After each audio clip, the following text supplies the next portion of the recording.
Professeur, je peux vous poser une question, s'il vous plaît. J'ai été moi-même contaminé lors de mon voyage en Afrique en tant que reporter. Et j'ai visité beaucoup de médecins, et vous avez été le seul avec votre service, dont je vous remercie. Vous m'avez sauvé la vie.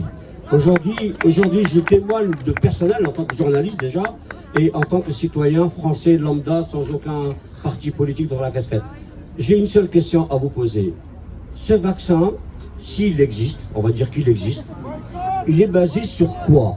Puisqu'on dit qu'on ne connaît pas le virus, on ne sait pas le voir, on ne sait pas s'il est dans la cuisine ou dans la salle de bain, s'il est dans la piscine ou dans le théâtre. Mais comment on a pu dire on a ce vaccin? Expliquez-moi, parce que je suis comme des centaines de Français, voire des milliers, on ne comprend pas le problème. Les théâtres sont fermés, les spectacles sont fermés, tout est fermé, on ne vit plus. Et je fêterai Noël avec ma famille grâce à vous. Merci. Aujourd'hui, la mortalité du Covid, c'est 0,05%. Les victimes, c'est des personnes très âgées, c'est des grands obèses, des gens qui ont des gros problèmes cardiaques, respiratoires, diabète, etc. On les connaît, on peut les protéger. Moi, si j'étais ministre de la Santé, immédiatement, il y aurait des stocks d'hydroxychloroquine, d'azithromycine, d'ivermectin,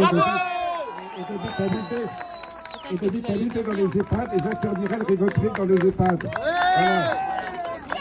Cela, c'est un scandale national. On refuse les traitements qui marchent et qui sont démontrés. Il y a des méta-analyses internationales sur plus de 160 publications qui montrent que ce traitement marche. Pourtant, en Israël, ça marche. Oui, mais en Israël, ça marche. Moi, je suis désolé. Voilà, vous avez tout à fait raison.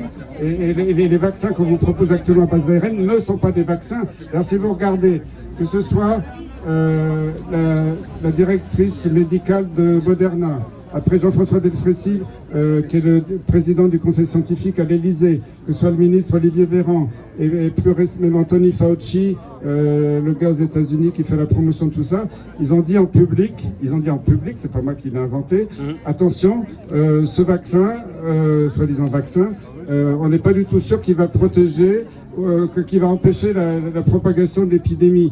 C'est un aveu public, c'est pas un vaccin, parce que moi j'ai jamais vu un vaccin comme une épidémie qui n'empêche pas la propagation, c'est un non-sens scientifique.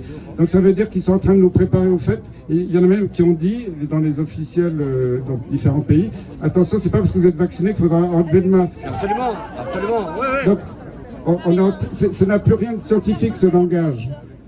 Et pour moi c'est terrible.